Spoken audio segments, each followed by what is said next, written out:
episode 2, Bally. How we feeling? All good, all good, all good. A little bit more energy than last time, yeah? Definitely. You did finish like a 12-hour shift at the chippy last time, didn't it? I did, yeah. No. I feel like I've done a 12-hour shift now. After looking after three kids. You don't even do nothing. You say, look, here, Mate, I've here's just your iPad. literally, I've fed them, I've changed the nappy, I've just done the Hoover before I come out. Yeah. Bring on wedding season. Yeah, so guys, anyone listening, anyone watching right now, so we've released an episode a few days back, and I do hope that you guys enjoyed it. We had loads of fun in it, Bally. Oh, mate, it was a good crack, man. Guppy's not here. Oh, sorry, but he's gone to Leeds in it for some kind of event. But me and Bally here. So as you guys know, last episode we touched upon sort of the history of USR, where we started, where we are today. And towards the end, we obviously mentioned growth, right? The what's that word I'm looking for now? So the increase of team members, more of a powerhouse, etc. So we decided on sort of expanding, and we talked about the criteria. DJs have to tick so many boxes, etc. And that brings us to sort of episode 2 today. Yes. So we want to bring in the team. There's a couple of members that are not here today due to that the COVID, the C word. So they're knockout in bed at the moment. So hopefully we'll see them in the next couple of episodes. But we do have 2 members here today. And I want to begin by bringing on Rav. Make some noise. Hey, how you doing, guys? Yeah, so we got Rav. In fact, Rav, do you just tell people who you are? I'm Rav. Nice and easy. Simple job on that, Rav. Now, I'm Rav, one of the newest members, part of the USR family. Been with the guys for about over a year now. But unfortunately, the C word, we had to keep things a little bit quiet. And then the season was cut a bit short. Yeah. But yeah, Rav Johal. Yeah, so Rav, in fact, Rav, you say it's been about a year and a bit or 2 years, what have you?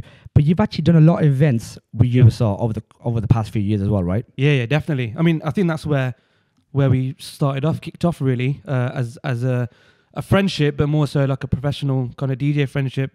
Yeah, I think it's been probably about 5-6 years we've been covering shows for you boys. Absolutely, yeah. Some good ones. I mean, Dubai. Yes. Remember Dubai? Yeah, that's a big event for you to do as well. Yeah, definitely. Yeah, so we flew out to Dubai under the USR banner, and yeah, just been smashing it since. And then here we are now, officially part of USR. Yeah, now good lad. To be fair, the fact that you got the opportunity to go to Dubai and represent was a big thing for us as well. I know it's a big thing for anybody, right? It's a destination wedding, and what a wedding it was. I saw the snaps, I saw the testimonials, etc. But did you feel a lot of pressure prior to going? Because obviously, look, this isn't some community centre in the back of Whitmore Marines, you know? Yeah, no, definitely. I mean, big shout out to Whitmore Marines, by the way. I'm massive. Jeez. Yeah, I mean, I think, you know, even before being part of USR, we always had a sort of professional or about us, and we knew what we had to do on shows and what not to do with things. But there's always that thing, obviously, USR being the brand it was and is, and obviously going out under the banner when we weren't officially under you guys, there was, I think, a bit more pressure. Yeah. Because obviously we never want to let ourselves down or our clients ever. But then there's obviously not wanting to let you boys down either. So we had obviously had a good chat beforehand of how things need to be out there. And like you said, you saw the snaps, the photos, the Instas, and it was a wild wedding, man. It was a wild wedding. Yeah, so, no, bang on. And obviously, we haven't got Huddy here today. Big up Huddy, who's suffering from COVID right now. But if you was to describe Huddy in one word, now that he's not here, how would you describe him? How would I describe Huddy? I mean, phenomenal DJ. He's a phenomenal DJ, really good guy, and very sensible. Yes. I'd say. Yeah, that's like more than one word. Yeah. I was going to say one word, Rav. Yeah, one word. Yeah. You could describe it. You met someone. In fact, people listen to this now on the podcast. Yeah. They don't know who Huddy is. They haven't seen him before. How would you describe him in one word? Nice. Nice. Okay, I like that. And I was going to say another word. I was waiting for peanut. Yeah, Peanut. true. There's so many words I could say, but I don't know. So guys, if Rav and Huddy are at your event, please make sure there's no nuts in Huddy's meals, because his head explodes, he starts barking like a dog, and there's all sorts of stuff that happens to you, and we don't want to see that, do we, Rav? Yeah, no. Nobody wants to see that. I've witnessed it twice, and it's a horrendous thing to see. So yeah, I think this is the reason why you don't do no Laurie shows, and with all that movement right around. You look like Will Smith in the hitch when he's all swollen and that. There you go. So no Laurie celebrations for Huddy. And thanks, Rav. So obviously people heard your voice. We'll get on to a bit more stories and sort of bits and bobs a bit in a short while. So the next person we want to bring on is, of course, DeeBee. So big up to DeeBee. Make some noise. Oi, oi, oi. Cheese.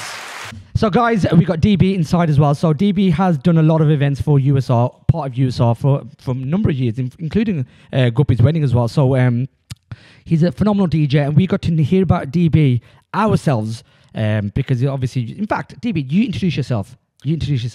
Okay, so yeah, my name's DeeBee. I've been DJing for a number of years now, probably close to 15 years. And yeah, where did we meet actually, Nick? We met here at the Grand Station. So where we are now, the office, the USR main office is the Grand Station, well, inside the Grand Station. And funnily enough, we actually met here doing a gig. Click that now, yeah. Is that that fundraiser that we did for Nepal? That's it, yeah. The earthquake. Yeah, mate, that was a big gig, you know. That was massive, man. Oh, was that the first time that you met him? What year was that then? 2015. Was that 15? I'd say so, yeah. Wow. Was that the first time you met him? We never met. We'd heard about each other. Yeah, absolutely. So we've heard about each other. So I knew about Nick. I knew about Nick and Guppy. Obviously, Bally is my Jaja anyway, so I see him. Jaja! Which one was the bottom? Yeah, there we go. Would you say Sada Chacha but great, or would you not go as far as that just yet? Mate, he'll do a whole verse. I don't know about that one. He'll do a whole verse. मेरा नाम मलकीत है. मलकीत सिंह दा है नहीं. What is the lyric? What is that Chacha lyric? Is it Chacha Sada? Yeah, Chachi I just literally opened the gate for him. He did as well. Listen, I just had to open my own gate. Actually. Who opened the second gate for you, mate? Oh yeah, it's true actually. Yeah. So at Grand Station we got double gates and there's a football game on today, so we had to open and shut gates. So that story resonated with you today. No, fantastic. There you go. Yeah, so DeeBee, yeah. So we actually met at Grand Station back in 15 then. 2015, yeah. And we just hit it off from there. I think the chemistry was flowing in a non-romantic way, obviously. You know, it's a one-way romance, obviously, clearly. So now the chemistry just between all of us, four of us, just at that point I hadn't met Rav, so it just kicked off, and we just started helping each other out. And you helped me out on starting my career at that time because I was starting out by myself. Yes, having been with other big road shows as well. Yes. In the area, starting out by myself, you helped me to build my brand really, and I thought, and I just always really appreciated it. You know. Now, to be fair, you know, the first time I ever saw you DJ was obviously that event as well. Yeah. And it kind of blew me away because obviously, look, we don't get to see many DJs because we're always on road ourselves. So that day, I was actually hosting. Remember? Yeah, I was doing auctions, raffles, going once, going to all that kind of jazz. And that's the first time I did that stuff. So my area was on the mic and you was on the decks. And I remember listening to you and watching you. And so the stuff that I kind of look at was the speed. Obviously, the mixing has to be on beat, which was obviously 10 out of 10. But your style of DJing was incredible and it's really good and really fast. And obviously, the crowd were enjoying it and they're loving it because it was just rammed all the way through. Yeah, and obviously, it was a fundraiser, right? So it was all there for the right reason in terms of raising money to help a country that's been hit by obviously an earthquake at that point. It was wicked, man. It was a vibe. But Defo. So we appreciated each other because we've both been around DJing since before there was a sync button on the on the controllers. So we understood that we had a level of understanding that when you're dropping a mix like that, you know that you're dropping it without the aid of software. So when you're thinking, "Whoa, shit, how did you do that?"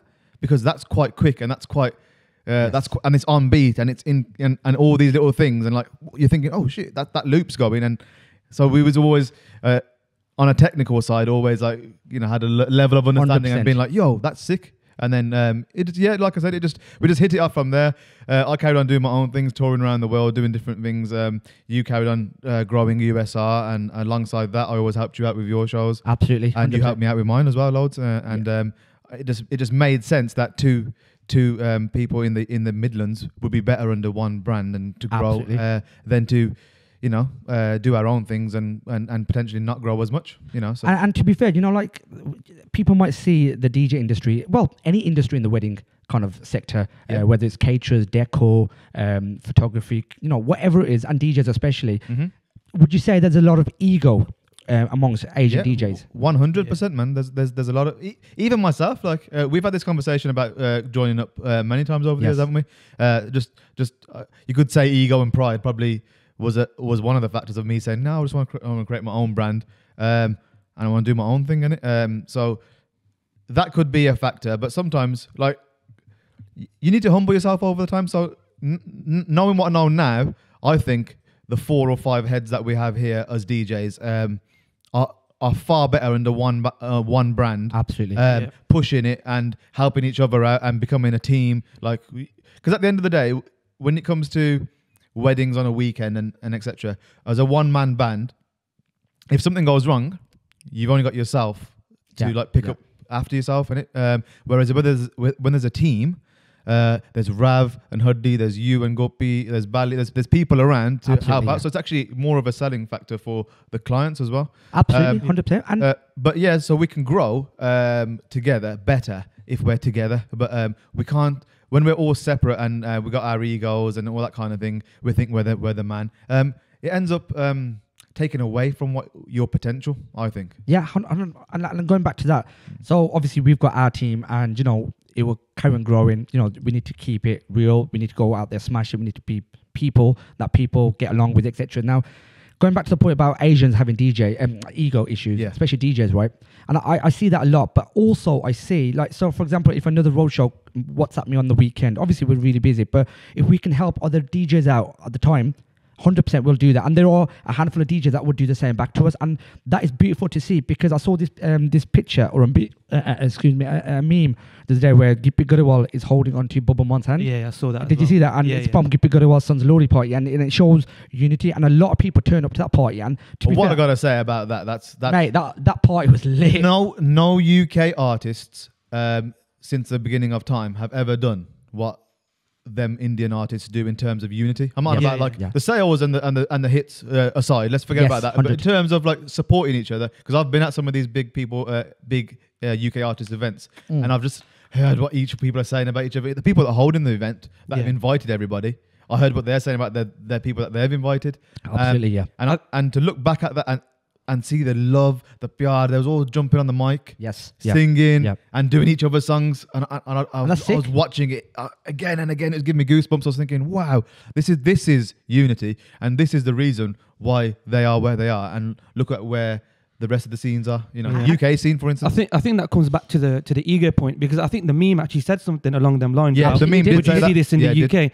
But going back to your point, Nick, about other road shows, maybe messaging and asking for help, whatever, and we would always help. But I think that shows our characteristics as individuals being part of this team. But you know, I'll say there are obviously DJs and other companies in the wider sector of the Asian wedding industry which do have egos, and sometimes, unfortunately, they'll go out their way to try and ensure that certain companies, DJs, food caterers, decors companies don't get certain bookings, or try and undercut. But I suppose that's part of the parcel, isn't it? You know, do you feel like what's happened with COVID and the year and a half that we've had AWOL from the industry and obviously the event life, do you think that's changed people's perception in terms of how they're going to move forward in terms of this ego? Let's work as a team, because look, let's face it, it's a disease. COVID is a disease, right? Yeah. And it's not like someone had a flu or whatever. It's a big issue that the whole world has dealt with in their own way and still dealing with, right? So do you feel like this issue that we have within the industry about obviously this ego, this competition, jealousy, all that kind of stuff, the naughty tactics, let's put it down to naughty tactics. Yeah. Do you feel that people have slowly kind of, no? I don't think so. So my personal point of view, within the UK wedding industry, I feel to a certain extent, yes, some people and some individuals may have, but because of the work that was lost during COVID and during lockdowns, I think people have got a little bit more selfish now, because rightly so, they need to recoup some work back, make some money and things. But when we talk about undercutting, when we talk about sending a quote out and the way certain companies will respond to clients, I think everyone's out for themselves, to be fair. 100%. Now, you know what? Just on that point, I think life has a good way of humbling people that have egos, which I think all of us have probably been humbled at some point in our lives anyway. Yeah. So there's plenty of work to go around, you know. There's different price points. So a lot of DJs, all the DJs have different price points, don't they? I think that they have different values. 100%. So depending on where you price yourself, that's where you valued yourself. So yeah, there's undercutting and there's that kind of thing, but there's plenty of work to go around. And then if you build a brand good enough that people will just want to book you regardless, I don't think you have to worry about all that kind of stuff. Obviously, yeah, it is a business, so you do have to like kind of accommodate to DJs that are, you know, low balling and things like that, and you have to kind of work things out. But I think as long as you build your brand and do things with integrity, I think that will always do better. That's a good word. Yeah, that will do better than people that are just out for themselves, and I think you'll have longevity in the game. Longevity, that's another good word, yeah. And then I've been reading the thesaurus on the way here, by the way. I was going to say, man. Those two words that you said, DeeBee, those two words that you mentioned then, they're part of our, very, very powerful. I think they should be part of our, or if they already are, or if they're already not, they should be part of our pillars of, you know, what USR stand for.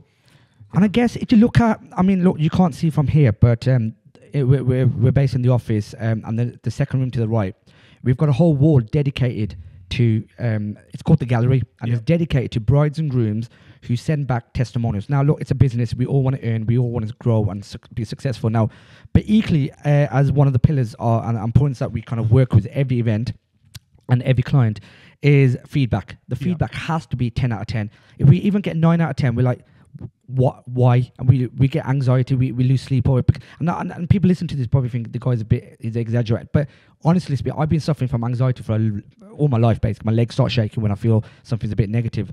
Now, feedback, good testimonial is so key, right? Smash it out there, but testimonials and feedback is so key. And now, going back to what you said, integrity, doing things the proper way. Now, if you promise a client A, B, and C, and you deliver A and B, naturally, there's going to be some kind of unhappiness there. But if you deliver A, B, and C, you've done everything that you're going to do. You said you're going to do. Now, you can only get good feedback, right? Yeah. So how can you possibly get bad feedback based upon that?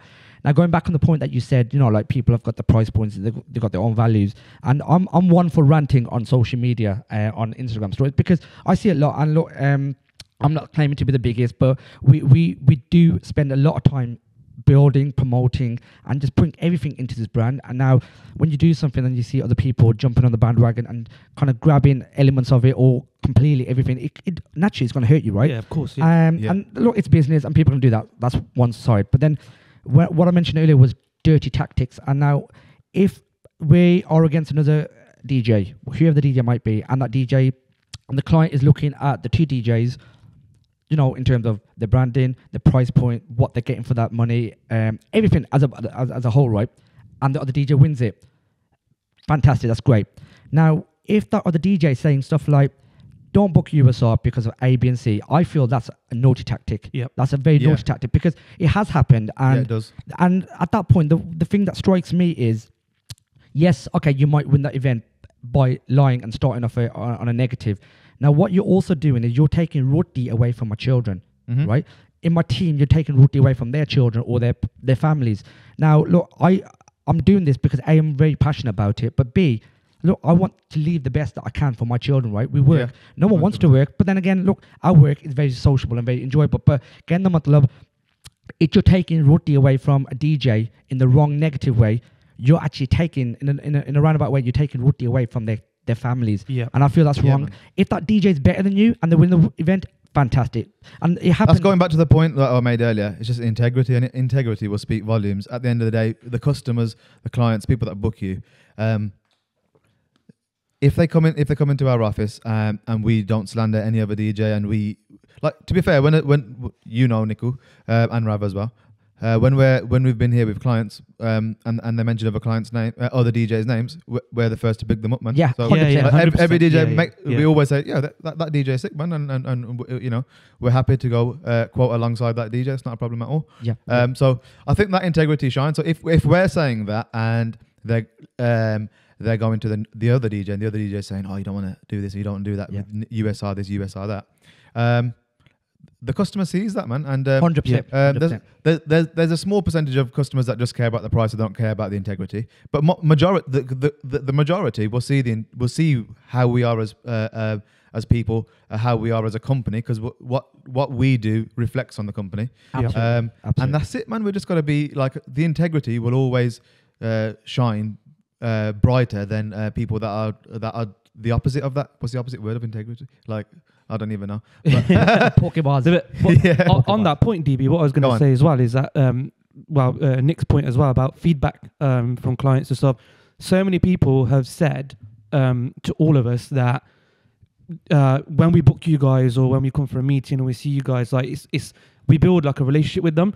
It is business, but it's not just that. We always go out of our way to make sure, 100%, we really get on with them and have banter with them and all sorts, and then obviously through the feedback and sometimes it's a good feeling for you, because obviously you said ABC for the client, you need to deliver on ABC so they're happy. Correct. But when we get the good feedback, it kind of, without sounding cringe, but it gives us a drive to do better as well. That's not cringe at all. That motivates you, that drives them under. Yeah. In any sector. It doesn't have to be DJ industry. Yeah, 100%. And you get, say for example, you're a driver, right? Or if you work in a factory or any kind of anything you do with love, like if they say if you're passionate about what you do for work, you never have to work a day in your life, and that will show. That will show in spades when a customer comes here and they can see the passion, they can see what we're doing, like. That will show then more so than someone that's just doing it for the numbers. And there are people doing it for the numbers, and if that's their thing, fair play to them. Carry on, man. I think that's cool, man. That's where it comes. We got love for everybody. I think that's where it comes in when you talk about like A, B, and C, and if everyone's delivering A, B, and C, then what possible bad feedback can they get? Simple. They're missing out the D, which is the detail. Yeah. Anyone can ask for a white carpet and just chuck it on a stage, but making sure that white carpet is crisp, stretched out properly, no creases, no nothing, this, that, and the other, which, come on, we've all seen. You know what I mean? We argue amongst our team to get it exactly. To get it right, Like, we'll say, oh, don't worry about it, it's not that bad, you can't really tell. And then, you got people like, nah, forget that, I ain't happy with this, and let's do it. He cracks the whip, Guppy, by the way. Ustaji. That's coming later. That's coming later. New button on the machine. Is it? Yeah. We're going to add that as one of the pads. But yeah, I think the attention to detail. The attention to detail for me, I think, is a massive thing that we actually take a lot of pride and time on compared to, I'm not going to say compared to some DJs that we have seen. Yeah, man. You know what obviously. I mean? I'm just going to say, compared to some DJs that we have seen. Yeah. And I think that's obviously what sets us aside as well. Especially like from before joining USR, I know I was very much, me and Huddy would turn up to a show and everything would be set up and we'd do the show and go home. But now, obviously, even a little bit before, understanding the detail and actually being there, on our hands and knees. And it's another point we were talking about, obviously, are we here just for the money? A lot of people think, DJs, they do a little bit of work, they turn up to a show, play some music, have a beer, then they go home.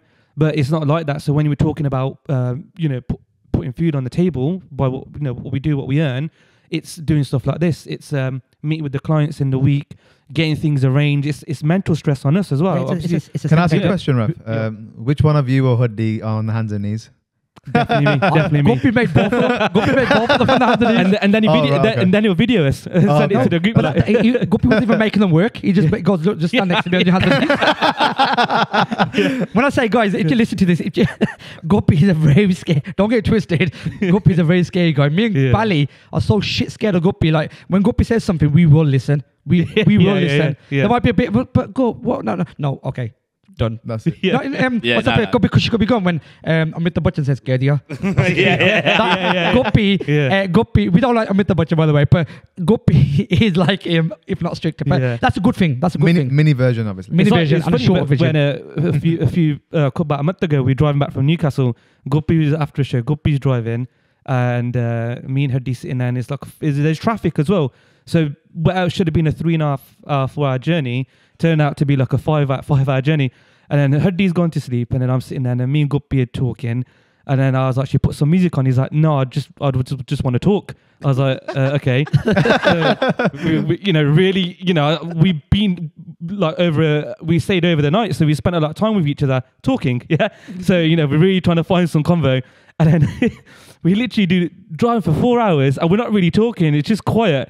And it's like, looking out the window. And literally we get 10 minutes from the office. I don't know, like he got some inner kind of shine or something. He turns the music on full blast, bare happy. And I was like, Guppy, it's like, were you just really eager to get home? And he's like, no, because I don't know, I thought I'd put some music on now. He's a mythical creature. Yeah. So you're going to hear a lot about him. You probably won't see him as much or hear from him as much. Saying that though, DeeBee, when we did the first episode, Guppy, fucking bully. Serious? Yeah. Let me I've never known it. Me and Bally get away with it. Not really. To be fair. He did talk a lot. And at the end, I goes, how was that? Because Bayman Guppy is behind the scenes kind of. He's a very introverted kind of guy, isn't he? But trust me, that day, some stories stories were coming out. Yeah. And me and Bally just sitting there thinking, is that the same guppy? Oh, Bally. And we were here till 1 o'clock in the morning as well, bro. Yeah. 1 o'clock in the morning. But yeah, so that's very interesting, obviously, all those points. And going back to, before we go on to the next subject, what you said about personality. Obviously, everyone's a DJ nowadays. And DeeBee, what you said earlier, you know, the introduction of laptops, etc. We come from a technical background where we started on vinyl and CDJs and CDs and all that kind of stuff. But even CDs, man, it was a lot more difficult because you had a lot of albums. I know I'm getting into the technical side of things, but I think people remember this. You, for instance, you was one of the DJs that had all the albums. And when I started with a DJ. He literally had.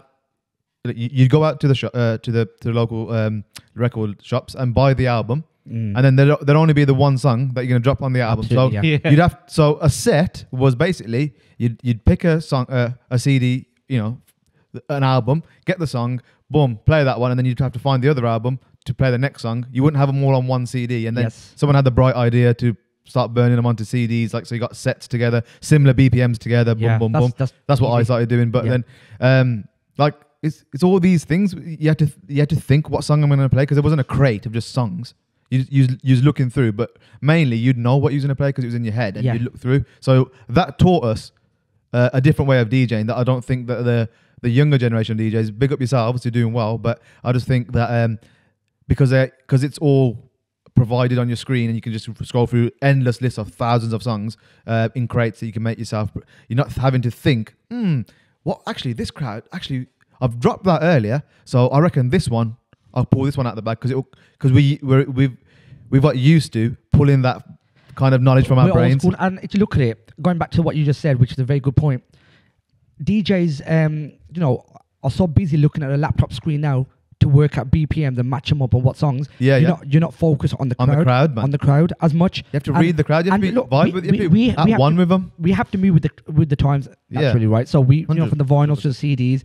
I didn't really do mini discs. I don't know about yourself, but I never did mini discs. And hold up, make some noise for DJ Sat. He's the original mini disc man, isn't it? Wolverhampton's own. Oh yeah. DJ Sat. Yeah. So new sounds. And the harsh reality was that. Like, obviously vinyls, there weren't many about, obviously full albums, etc. Now, when we start buying CDs, I remember this is quite a sad story, which is a sad button here, Bally. I can't remember. There okay, so we did the transition onto CDs, and we bought every single album direct from the shop. So it used to cost like £10 or £8, and then we started going to High Tech Music in Bearwood. And love to my bro T. He's not with us here today, but I used to go to him. He used to hook me up. So he was a good salesman as well. So I'd go in to buy 2 CDs or 2 albums. But he said, I'll be like, I'll do better price. And I'll come out with like another shop, basically. But then I'll buy Hindi compilation. I'll buy a bit of Nusrat. I'll buy, you know, Bhangra albums. Even songs that I wouldn't play necessarily, but I'll still buy them. Anyway, so we had a massive catalogue and we had a Bhangra, you know, remember those cases that you just have? And we'd have a Bhangra one, an English one, and a Hindi one, a Bollywood one. And what happened? That bag got jacked.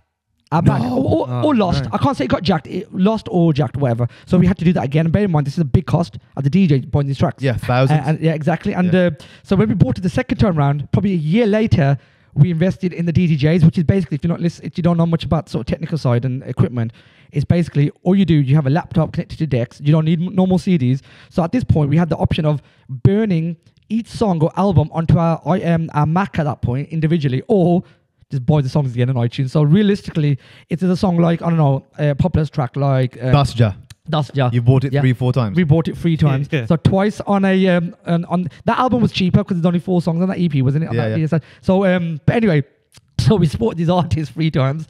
And now DJ started to make some money then. Yeah, he made probably a USR. Whole type movie box inside the place. Yeah, exactly. No wonder Cam loves you so much. Even offers make some noise for Cam. Talking about movie box. Bally, we need to finish the album and get it out there. We need to. We've got a contract with Movebox from like 6 years ago, and the idea is and the rest. Talk to your girls to this, man. I know, yeah, we got that vocal back as well. But we decided we're going to do a whole podcast on our songs and the releases and the history of each song and where we started to where we are now. But and so boys, obviously USR now. What is your vision? Like, sort of, have you got anything up your sleeve? Because obviously, look, you guys are USR, but then it's down to you guys as your own profile to absolutely go smash it. You want to be, any phone calls coming in, is DeeBee available? Is Raven Hoodie available? You get what I'm saying? So have you guys got any tricks up your sleeve how you're going to smash it this year? Obviously, we've got events. Yeah. Last year was a bit of a dead year because obviously COVID, we only had half a season. But Rav, I'll start with you then. What's your vision?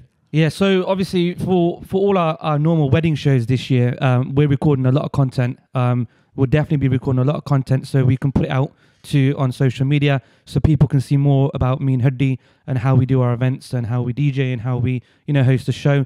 Aside from that, I dabbled into a little bit of a hosting career, kind of interviews at sort of events and concerts and stuff like that. There is footage somewhere. Actually, there's the outtakes are on my Instagram. You can go and see them on there. Quite funny, really. That was a B21 and Surge Hotel launch party about 4 or 5 years ago. I think this came on Asia TV, right? Yeah, something like Movie Box Online as well. Yeah, I do remember this. Yeah, but then we just made a compilation of all the outtakes because I'm not going to lie to you, but I'd never done anything like that before. Yeah. It was, I was doing a little bit of work with Govy Heed and Movie Box, helping him out here and there. And I remember Govy turns around to me and goes, on this event, it's a dinner and dance, there's like 500-600 people. I think we should do some interviews with the crowd and the artists and stuff. I was like, yeah, great idea. And he's like, I think you should do it. I was like, huh? And we thought about it, we talked about it, we kind of, writ some kind of points up and stuff. And then it's literally, I had a mic, camera, and we just went around and having banter with people. And, obviously talking to them about music, what they thought of the album, and stuff like that. But yeah, we just did a bit of a compilation of the outtakes, which was pretty funny. But back to your question, this year, I like to go off on a tangent. I love this. I love you talked about everything. I love this. I'm watching Nicku's face and I'm watching this, and then I wait for that. I'm like, DeeBee, he will get into it. He will get into it. Yeah. He will get into it. Just so if people don't know, I'm very well known to go off topic, but then come back to the topic. I think it's a Coventry thing. No, hey, definitely a Coventry thing. Leave Coventry out of this. 100% Coventry. But DeeBee, you as a Rav, you as a character, you're a very funny guy. Yeah, very, well, I tried to be. And people hang around with you because you're a bit of a jolly guy. Yeah. And I think that over time people will see you a lot more social media, just be more active, and you're good at what you do. So you need to be on road, Hannah. People need 100%. To enjoy your sort of experience on road. 100%. Yeah. And DeeBee, obviously, your career actually started Marbella, Malia, these kind of destinations. Oh yeah, so yeah. I don't know how to follow on after Rav because he's just just say no comment. No comment. I'm going to plead the fifth. People have seen you a lot on road anyway. You've built a profile for yourself already. I suppose so. So yeah, I started off. I didn't actually want to go into the Indian wedding scene as such when I was younger as a DJ. I actually started off in hip hop and R&B. Yeah, I used to be in the clubs in Birmingham, like extensively under a different name. One day on the 100th podcast, I'll let you know what the name was. Because people always ask me, what does DeeBee stand for? Podcast 100, lock in. To be fair, I need to find out what that... You won't know, will you? So it was from my early days. All right, okay. But like I said, podcast 100, you'll all find out. I think it's around about the same time that Debbie McSauce probably came out. Yeah, so obviously I started off in hip hop and R&B, and that's what I wanted to do. I spent loads of time in... what was I saying? Sorry. I don't know what's worse, someone that talks too much and one that doesn't talk at all. No. I'm trying to figure out where I was. Oh yeah, so I spent lots of time in the hip hop R&B scene in Birmingham. Like started touring out to London, and then got Malia, Ayia Napa, Ibiza, Marbella. That's sick. And then how? Sorry. This is all the time. So I started off when I was about 18. And then by the time I was 21, I'd done all these destinations. And then a massive event happened in my life. My dad passed away. And then I just decided that I had to make a decision. Where am I going to take my DJ thing? Do I want to carry on doing the clubs? But then I'm probably not available to work and do things in the week, because then you're out all night and then you don't know what bookings are going to come. So I just thought... probably easier, at that time I had to make a decision. I have to provide for my family, so I took a job on and also DJing on the weekends, which was wedding DJ. So I rebranded myself completely again and started from fresh again. Okay. And that's when the DeeBee name came out. So from the age of 21 is when I started calling myself DJ DeeBee, and then I just linked up with a local DJ, Bup Sagu, and then we just took off from there really. Because of where my life has led me, I wasn't very active on social media. Yeah. Just a lot of business, a lot of things going on, you know, and I just wasn't active on social media. So I'm going to be a lot more active on social media over the next, show my life completely, which is not just the DJ side, which is what I do in terms of business, what I do in terms of like property, what I do in terms of just my normal lifestyle. Yeah. And just because we have a laugh, we have fun, like we're banterous people. Rav, Nicku's sick on social media. We have a good laugh. Like, I don't fucking put the phone down. Yeah.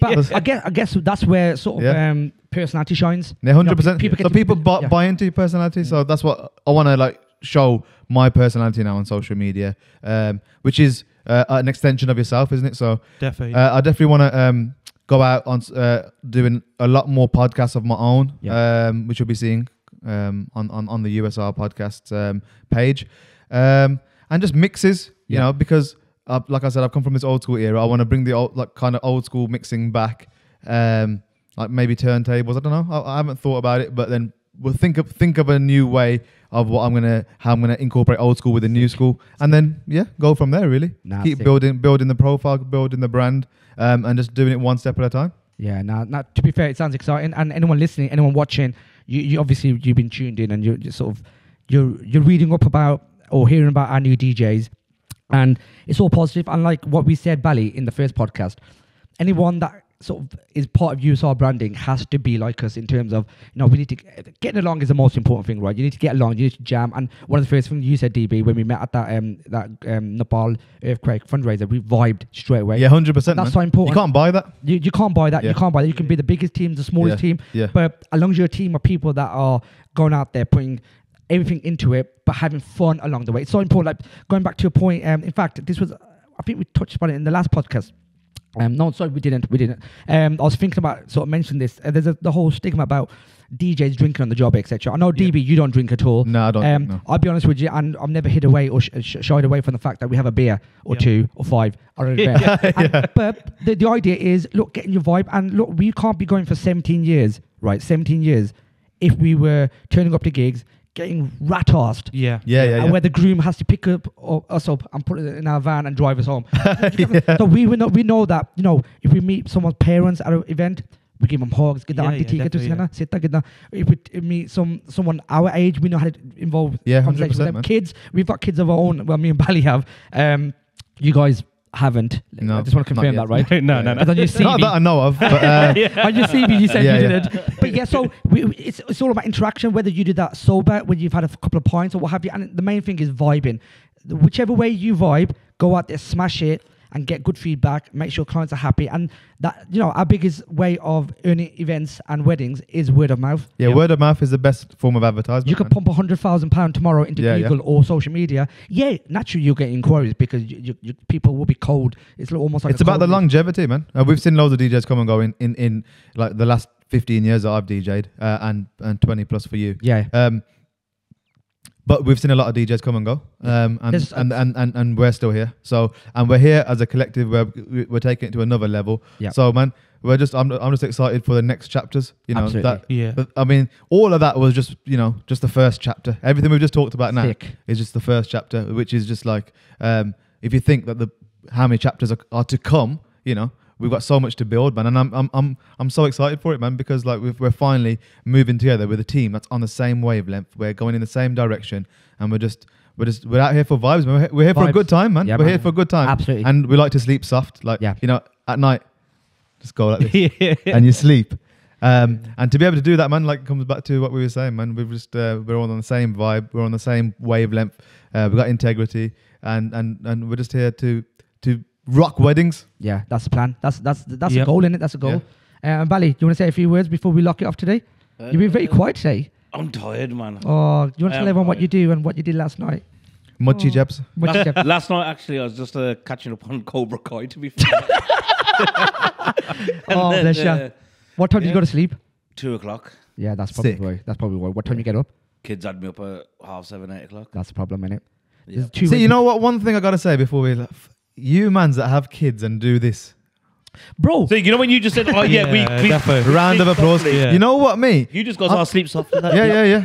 And we don't sleep. Have kids, yeah. You know when I said that, a hay bale just went past. I was wondering why that happened. But you know what? You mans that have kids, wow. Like you know when I just like wake up at like 10 o'clock or something, and no one's like jumping on my bed and shit. Like, daddy, wake up, bro. When I go to You sleep, 10 o'clock. 10 o'clock. 10 o'clock's like. Bally will that's resonate early with for this me, story. man. Yeah, when I go to sleep at night, there's 2 of us in our bed. When we wake up, there's 4 of us. There's one left foot. Sorry, Nick. Let's not, let's not get into that on the first, so on the second podcast. My son's jumping. my son's foot might be on my face. My daughter's head might be on my chest. Yeah. And her leg might be on my wife's face. You know what I mean? And, and we wouldn't change a thing, to be fair. Yeah, we would not it is change a beautiful, thing. I gotta say. And people that follow me, like you said, my Instagram is quite heavy. We just come back from events and stuff, and we just like, when you're tired and you want to go to sleep, and you come in and you see like there's 3 of them in the bed, and you can't sleep like that. You can't, because Bunda Takipe and all the rest of it. And I used to share all that story, and it's good because people can see the different type, different side to DJ. Yeah, just man. going out there, like obviously you're obviously not married and stuff, but eventually the next goal is marriage, kids, etc.